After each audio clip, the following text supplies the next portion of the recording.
Siligo na sila. Hindi, sinumbong na lang siya. Sinumbong na lang.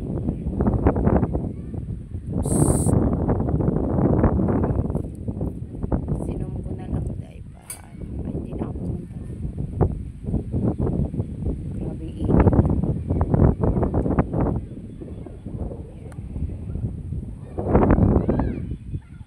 Naligo din doon, oh. Ayun, ayun sila. Layo.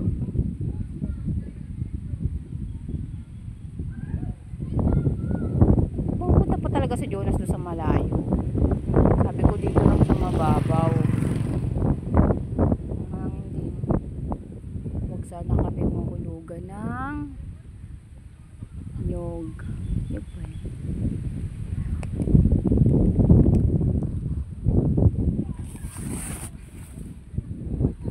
Dinala ko tong sapin para meron kaming ano pang sapin.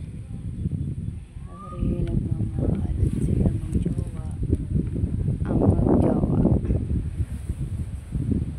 Doon yung school, di ba? Ayun, oh.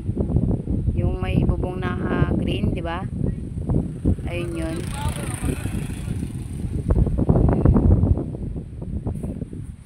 Grabe. Jonas, nalayo pa talaga, ma.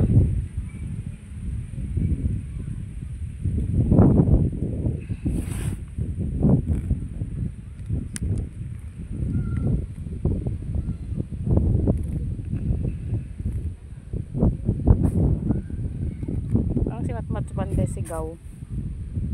Ando sigaw si Matday. Ayun, ano ginagawa sa kanya?